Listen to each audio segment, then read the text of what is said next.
Hello students, ये आपका दूसरा वीडियो लेसन है। पहले वीडियो लेसन में हमने चैप्टर 1 डिस्कस किया था।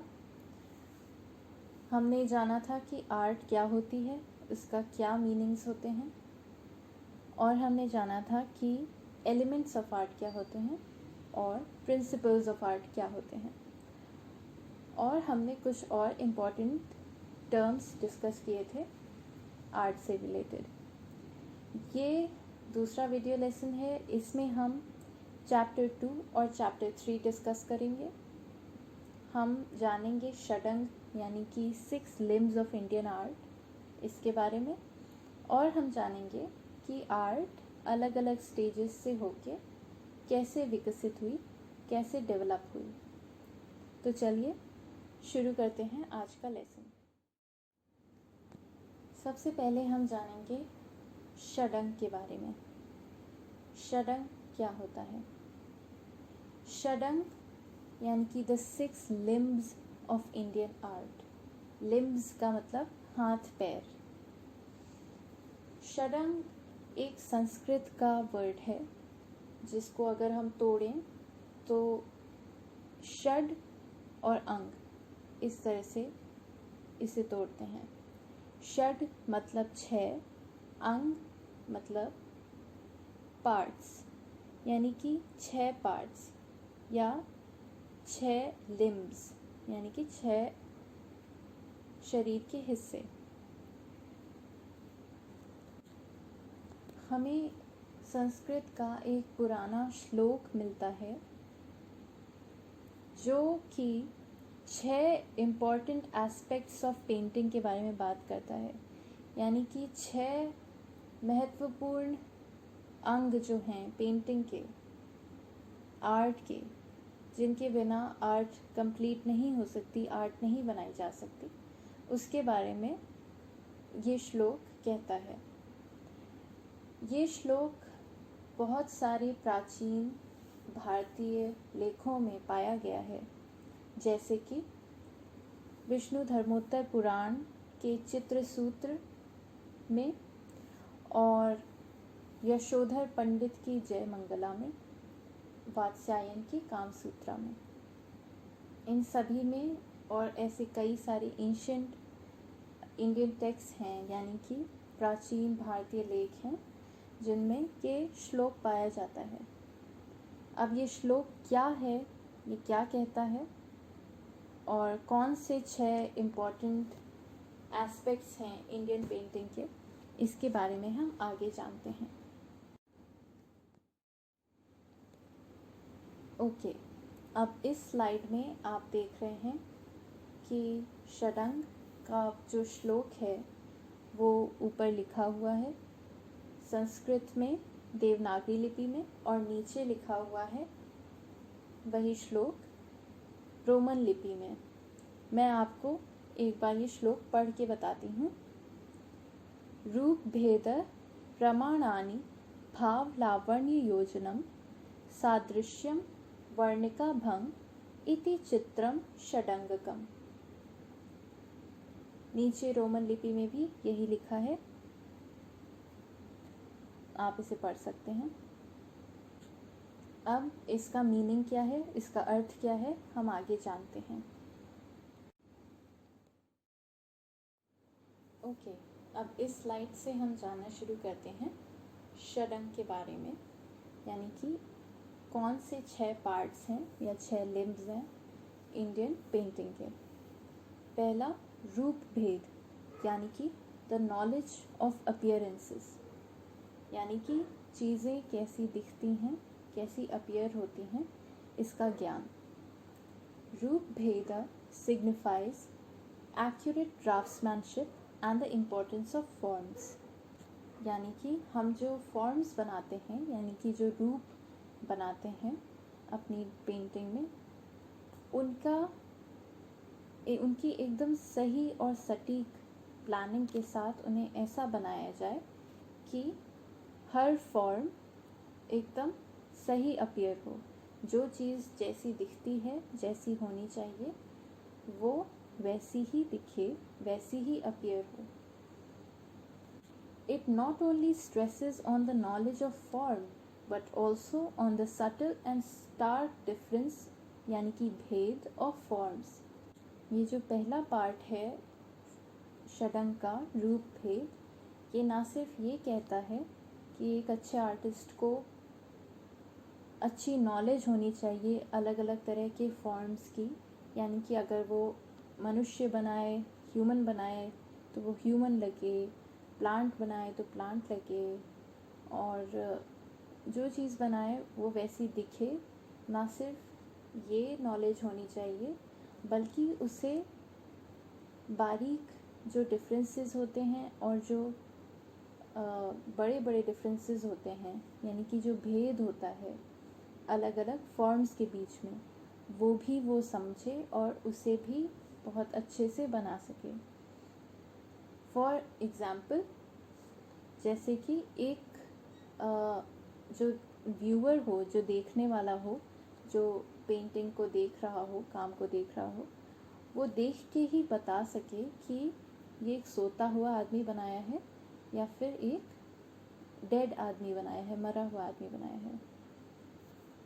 तो एक अच्छा आर्टिस्ट वो होता है जो कि फॉर्म्स को बहुत अच्छे से बनाता है और अलग अलग फॉर्म्स के बीच में जो डिफरेंस है उसको भी वो उजागर कर सकता है, उसको भी वो बहुत अच्छे से रिप्रेजेंट कर सकता है. अच्छा, अब षडंग का जो अगला पार्ट है वो है प्रमाणानि, यानी कि correct proportion, measure and structure. The manifestation of form must be guarded by the power of प्रमाणानि, यानी कि proportion. It emphasizes on perception, measurement and structure. It provides an insight into the structural anatomy of objects. यानी कि एक अच्छी painting में, एक अच्छी आर्ट में ना सिर्फ फॉर्म्स सही बने होते हैं बल्कि वो सही प्रोपोर्शन में बने होते हैं, यानी कि सही अनुपात में. फॉर एग्ज़ाम्पल, अगर आप कोई ह्यूमन बॉडी बनाएं तो हेड यानी कि जो सर है उसका प्रपोर्शन कंधों से, उन सब का प्रपोर्शन टॉर्सो से, यानी कि जो पेट का हिस्सा होता है बीच का, उनका प्रपोर्शन हाथों से, पैरों से, और हाथों और उंगलियों का प्रपोर्शन, हर चीज़ का प्रपोर्शन यानी कि आपसी रिलेशन, उनका मेजरमेंट, उनका जो स्ट्रक्चर होता है और उनकी जो एनाटमी होती है, यानी उनकी जो बनावट होती है अलग अलग ऑब्जेक्ट की, वो सही हो, वो अच्छे से हो, तो इसे हम प्रमाणानि कहते हैं. यानी कि correct proportion, measure and structure. ये हुआ इंडियन पेंटिंग का दूसरा इम्पॉर्टेंट एस्पेक्ट, यानी कि दूसरा इम्पॉर्टेंट पार्ट. षडंग का अगला हिस्सा है भाव, यानी कि action of feelings on forms. भाव speaks about the emotion, a feeling or an intention. It emphasizes the expression of emotions, the formless. Bhav are of two types, the hidden emotions and revealed emotions. भाव का मतलब simply feelings यानी कि emotion. कोई भी painting incomplete है अगर उसमें एक फीलिंग या एक इमोशन नहीं निकल के आ रहा. तो षडंग का तीसरा हिस्सा भाव भी यही कहता है कि एक अच्छी पेंटिंग में जो भी फॉर्म्स हैं उनके ऊपर एक इमोशन भी होना चाहिए, उनमें एक जान होनी चाहिए, उनमें एक फीलिंग होनी चाहिए. और भाव भी दो तरह के हो सकते हैं, हिडन इमोशंस हो सकते हैं या फिर रिवील्ड इमोशंस हो सकते हैं, यानी कि छुपे हुए इमोशंस या फिर बहुत ही उजागर इमोशंस, यानी कि दिखते हुए इमोशंस जो ऑब्वियस हैं. तो एक अच्छा आर्टिस्ट वो होता है जो कि बहुत ही तरह तरह के माइन्यूट जो डिफरेंसेस होते हैं छोटे छोटे इमोशंस में और फीलिंग्स में, उनको बहुत ही स्किलफुली दिखा पाता है अपनी पेंटिंग में।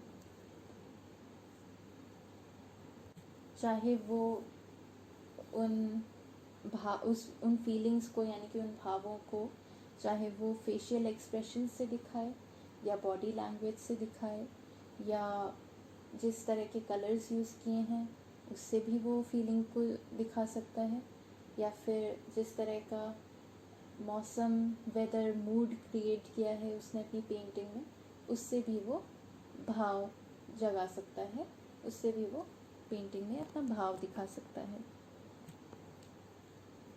अगला जो एस्पेक्ट है, अगला जो पार्ट है षडंग का, वो है लावण्य योजना यानी कि इन्फ्यूजन ऑफ ग्रेस या फिर artistic representation. Lavanya, an extremely essential limb of Indian art, stands for grace. Grace या फिर एलिगेंस या फिर ब्यूटी, ये एक बहुत ही इम्पोर्टेंट पार्ट है इंडियन आर्ट का। अब ग्रेस की इम्पोर्टेंस को आप किस तरह से समझ सकते हैं, जैसे कि मान लीजिए किसी ने बिरयानी बनाई बहुत ही अच्छी, हर तरह के फ्लेवर्स और स्पाइसेस मसाले सब कुछ डाले, सब कुछ बहुत अच्छा बनाया, लेकिन नमक नहीं डाला।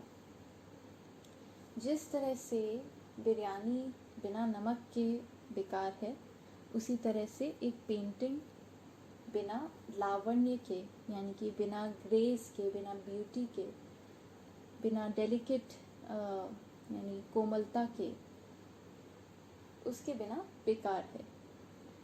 लावण्य blooms in the bodily postures, bhav bhangima, and of course in the ornaments and robes that add to the beauty of bodily contours. लावण्य किस तरह से बाहर निकाल सकते हैं हम, लावण्य अपनी पेंटिंग में किस तरह से हम ऐड कर सकते हैं, यानी कि ग्रेस हम कैसे ऐड कर सकते हैं, वो कई तरह से हम ऐड कर सकते हैं। बॉडी का जो पोस्चर है, जो भाव भंगिमा यानी कि हाथ की जो मुद्राएं हैं, किस तरह से कोई बैठा है, उसके कपड़े पे किस तरह से फोल्ड्स पड़ रहे हैं, किस तरह की ज्वेलरी पहनी है, या किस तरह उसकी आँखें किस तरह की हैं, पेंटिंग में क्या लय है, लाइंस किस तरह से यूज़ हुई हैं। तो बहुत सारे तरीके हैं अपनी पेंटिंग में, अपनी आर्ट में लावण्य यानी कि ग्रेस यानी कि ब्यूटी और एलिगेंस इसको ऐड करने के। An artist cannot justify a character unless this grace is achieved, for it is this lavanya that enables him to show the beauty that resides not in appearance but essence. अभी कह रहे हैं कि एक artist एक character को जो भी उसने बनाया है उसको जस्टिस नहीं दे सकता, उसको जस्टिफाई नहीं कर सकता, उसको अप्रोचेबल या फिर रियलिस्टिक फील नहीं करा सकता। जो भी उसने बनाया है हम उससे कनेक्ट तभी कर पाएंगे जब उसमें ये लावण्य होगा, यानी कि उसमें एक कोमलता होगी, उसमें एक ब्यूटी होगी, उसमें एक ग्रेस होगी। और इसी ब्यूटी को डिपिक्ट करके, जो कि अपीयरेंस में नहीं बल्कि एसेंस में होती है, यानी कि ऐसी खूबसूरती जो कि सिर्फ अंदरूनी नहीं, जो कि सिर्फ बाहरी नहीं बल्कि अंदरूनी होती है। अब शायद आप लोग सोच रहे होंगे कि अगर पेंटिंग या आर्ट ऐसी चीज़ है जो हमें दिखती ही है, तो हम अंदरूनी चीज़ें कैसे या फीलिंग्स को कैसे दिखा सकते हैं, या अंदरूनी खूबसूरती को कैसे दिखा सकते हैं। लेकिन इसके भी बहुत से तरीके होते हैं और आप लोग भी आगे ऐसा कर पाएंगे अपनी पेंटिंग्स में, और आप भी ये सीख जाएंगे। चलिए अब हम अगले 2 पार्ट्स जानते हैं षडंग के कि वो क्या हैं। षडंग का अगला पार्ट है सादृश्यम, यानी कि सिमिलिट्यूड या फिर रिजेम्बलेंस। आप लोग रिजेम्बलेंस समझते हैं क्या होता है? जब कोई चीज़ किसी चीज़ को रिजेंबल कर रही होती है, यानी कि वो उसके जैसी दिख रही है, ठीक है। तो सादृश्यम means similitude. An artist strives to achieve similitude यानी कि resemblance in his creation. Sometimes he derives this similitude from the forms, sometimes from the attributes, and sometimes from the virtues. अब ये जो सादृश्यम है, ये पेंटिंग का एक बहुत ही इंटरेस्टिंग एस्पेक्ट है और ख़ास तौर पे इंडियन पेंटिंग में इसे पाया जाता है। तो सादृश्यम मतलब क्या हुआ?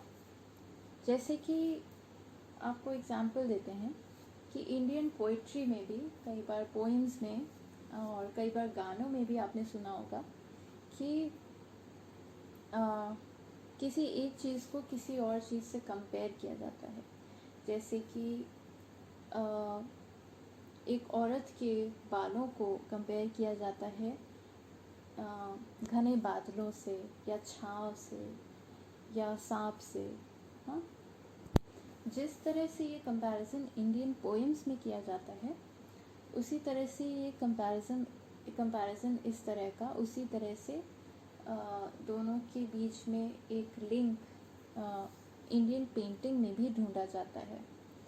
जैसे कि आपको एग्जाम्पल बताएं, यहाँ पे लिखा है, in Chitrasutra of Vishnu Dharmottara Purana there is a mention of 5 types of eyes that have sadrishyam in the forms like fish, conch, lotus petals, etc. ये कह रहे हैं कि विष्णु धर्मोत्तर पुराण जो कि एक बहुत ही पुराना टेक्स्ट है इंडियन, उसका एक सेक्शन है चित्रसूत्र, उसमें मेंशन किया गया है कि 5 तरह की आँखें उन्होंने बताई हैं जो कि किसी और चीज़ जैसी दिखती हैं, यानी कि मछली जैसी आँखें, शंख जैसी आँखें, कमल जैसी आँखें। कई बार आपने इस तरह की वर्ड्स इंडियन टेक्स्ट में बहुत सुने भी होंगे, कमल नयन।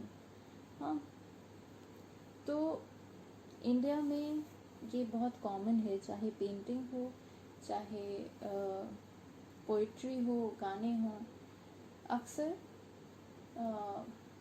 हम किसी एक चीज़ की ब्यूटी को दिखाने के लिए, किसी एक चीज़ के एस्पेक्ट्स को एक्सप्रेस करने के लिए हम उसे किसी और चीज़ से कंपेयर करते हैं, चाहे उन दोनों में दिखने में कोई सिमिलैरिटी हो या फिर कई बार उनके गुणों में या एट्रीब्यूट्स में कोई सिमिलैरिटी हो, लेकिन हम इस तरह के सिमिलैरिटीज़ ढूंढते हैं और पैरेलल्स बनाते हैं। तो सादृश्यम जो पार्ट है इंडियन पेंटिंग का, वो ये कहता है कि एक अच्छी पेंटिंग वो होती है या एक अच्छा आर्टिस्ट वो होगा जिसमें एक ये भी कर पाए वो अपनी पेंटिंग में कि वो कोई एक चीज़ जो बनाए, जो फॉर्म्स अपने अलग अलग बनाए, वो किसी और चीज़ की भी याद दिलाते हैं, वो किसी और फॉर्म की भी हमें याद दिलाते हैं। ये हुआ सादृश्यम। अगला जो पार्ट है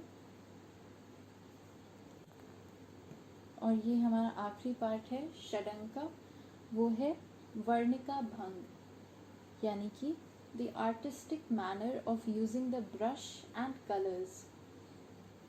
तो वर्णिका भंग, ये जो आखिरी पार्ट है षडंग का, ये कहता है कि ये इम्पोर्टेंस देता है कि रंगों पे, कि रंग किस तरह से, किस कॉम्बिनेशन में और कौन कौन से यूज़ किए जाते हैं और उनको किस तरह से अप्लाई किया जाता है, यानी कि ब्रश वर्क हमारा कैसा है, हम ब्रश का यूज़ कैसा करते हैं। This limb pertains to color that lends soul to an artwork. The beauty of color is not in the color but in its application. A master painter magnifies the splendor of different shades on the surface with the strength of the stroke of his brush. यानी कि ये कह रहे हैं कि जो रंग होते हैं वो एक आर्ट वर्क में जान डालते हैं, और कलर की खूबसूरती ना सिर्फ उस कलर में होती है बल्कि उसको किस तरह से अप्लाई किया गया है, यानी कि उसका एप्लीकेशन कैसा है, इसमें भी होती है। एक स्किल्ड पेंटर, एक मास्टर पेंटर वो होता है जो अलग अलग जो शेड्स हैं कलर के, उनके प्रभुत्व को, उनकी खूबसूरती को जो सरफेस है उस पे अपने ब्रश स्ट्रोक्स यानी कि अपने ब्रश चलाने के तरीके से बहुत अच्छे से उजागर करे, उसको निकाले। The myriad hues are not only an aspect of appearance but are the expression of inner character. In the hands of a versatile artist, even ordinary colors pronounce extraordinary exuberance. यानी कि जो तरह तरह के रंग होते हैं, उनके तरह तरह के शेड्स होते हैं, वो ना सिर्फ अपने अपीयरेंस के लिए इम्पॉर्टेंट हैं, यानी जिस तरह वो दिखते हैं इसके लिए इम्पॉर्टेंट हैं, बल्कि वो अपने इनर कैरेक्टर के लिए भी इम्पॉर्टेंट हैं। क्योंकि कलर्स ना सिर्फ कलर्स होते हैं जैसे वो दिख रहे हैं, बस उनका यहीं पे मीनिंग ख़त्म हो जाता है, ऐसा नहीं है। कलर्स बहुत तरह की फीलिंग्स भी एक्सप्रेस करते हैं, जैसे कि लाल रंग कहीं पे गुस्सा भी दिखा सकता है, लाल रंग प्यार का भी रंग होता है, लाल रंग पैशन का भी रंग होता है। उसी तरह से कोई और रंग ले लीजिए आप, हरा रंग फसल का रंग होता है, हरियाली का रंग होता है, हरा रंग खुशहाली का भी रंग होता है। तो वैसे ही रंग किस तरह से लगाए जाएं और कहाँ किस कॉम्बिनेशन में लगाए जाएं और ब्रश वर्क हमारा कैसा हो, ये सब भी एक स्किल है, ये सब भी एक इम्पॉर्टेंट एस्पेक्ट है जो सीखना चाहिए एक अच्छे आर्टिस्ट को। तो ये हुआ हमारा वर्णिका भंग, और इसके साथ ही हमारे षडंग यानी कि 6 लिम्स ऑफ इंडियन आर्ट यहाँ पे ख़त्म होते हैं। अब इस अगली स्लाइड में आप देख रहे हैं एक पेंटिंग। ये पेंटिंग 20वीं सदी के एक बहुत ही महत्वपूर्ण इंडियन आर्टिस्ट की है, जिनका नाम था क्षितेंद्र नाथ मजूमदार। ये मैंने बस आपको एक एग्ज़ाम्पल के लिए आपके पास में यहाँ छोड़ रही हूँ। इसे वीडियो को आप पॉज करके देख सकते हैं और इसमें देखने की कोशिश कीजिए कि अभी अभी आपने जो षडंग सीखे, षडंग के बारे में जो जाना आपने, जो कि 6 एस्पेक्ट्स हैं, 6 पार्ट्स हैं इंडियन पेंटिंग के, क्या आप उन 6 पार्ट्स को इस पेंटिंग में देख पा रहे हैं? क्या आपको नज़र आ रहे हैं कि वो 6 पार्ट्स यहाँ पे कैसे एम्प्लॉय या फिर कैसे यूज़ हुए हैं? आप इसे थोड़ी देर वीडियो पॉज करके देखें, उसके बाद हम आगे बढ़ते हैं अगले टॉपिक की तरफ। अब हम हैं अगले टॉपिक पे, जो कि आपका चैप्टर 3 कवर करेगा, stages of development of art in India, यानी कि भारत में कला के विकास के डिफरेंट स्टेजेस या फिर डिफरेंट चरण। तो आप सब ने हिस्ट्री तो पढ़ी ही है, आर्ट हिस्ट्री भी वैसी ही चीज़ है। जिस तरह से हिस्ट्री अलग अलग स्टेजेस में डेवलप हुई, पहले प्राग ऐतिहासिक काल था, फिर प्राचीन काल आया, फिर मध्यकालीन आया, फिर आधुनिक काल आया, फिर जो आज का समय चल रहा है जिसे हम समकालीन कहते हैं, वो काल आया। तो जिस तरह से इतिहास यानी हमारी हिस्ट्री बढ़ती आई है, उसी तरह से कला का भी विकास हुआ है, और इसी बारे में हम अभी थोड़ा सा जानेंगे, और डिटेल में हम आगे के चैप्टर्स में एक एक करके शुरू करेंगे प्रागैतिहासिक कला से, प्रागैतिहासिक काल की कला से। तो सबसे पहले जो काल था वो था pre historic art. Pre historic art जिसको कहते हैं हम प्रागैतिहासिक कला। Pre historic art is the earliest form of art belonging to the period when a script was not developed। यानी कि प्री हिस्टोरिक आर्ट यानी कि प्राग ऐतिहासिक कला जो है वो कला का सबसे प्रथम या सबसे पहला रूप है, सबसे पहला चरण है। वो उस वक्त को, उस टाइम पीरियड को बिलोंग करती है जब लिखने पढ़ने और इन्फॉर्मेशन को आगे बढ़ाने और पहुंचाने के लिए जो स्क्रिप्ट एक तैयार होती है, जो एक लिपि यानी कि लेखन तैयार होता है, वो सिविलाइजेशन में नहीं आया था। वो या तो नहीं आया था या फिर आया था पर उसको अभी तक डिकोड नहीं कर पाए हैं, या फिर वो आया था लिपि लेकिन बहुत विकसित रूप में नहीं थी। तो ऐसे काल को हम प्राग ऐतिहासिक काल कहते हैं, और प्राग ऐतिहासिक काल की कला को प्राग ऐतिहासिक कला कहेंगे।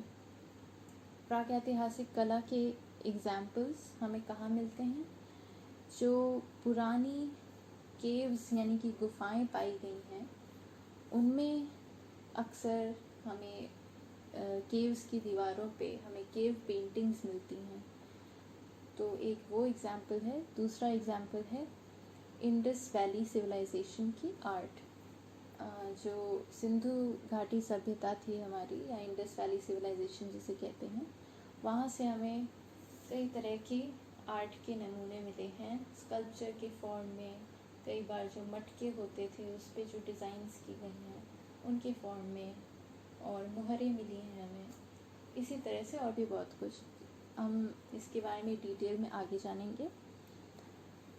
अगला जो स्टेज था आर्ट के डेवलपमेंट का वो था एंशिएंट आर्ट यानी कि प्राचीन काल की कला। Ancient art is the art belonging from the ancient period in history.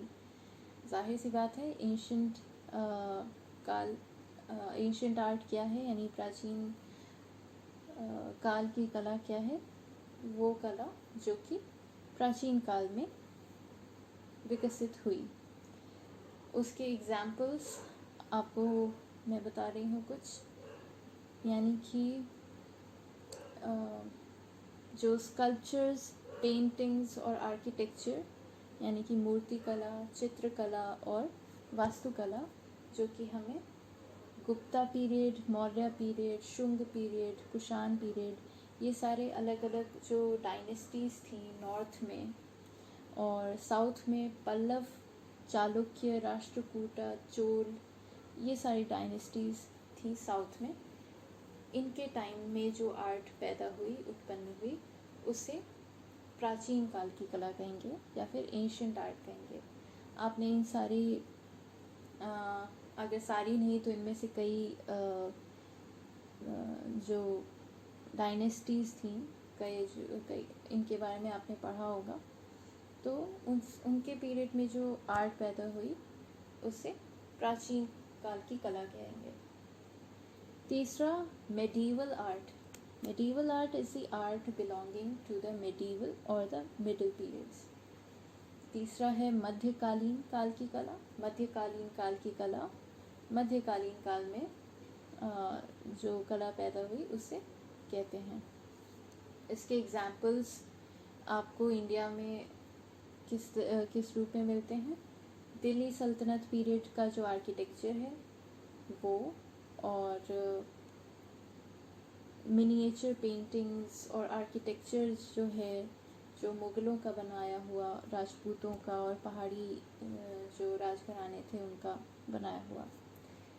तो ये कुछ एग्जाम्पल्स हुए मध्यकालीन काल की कला के।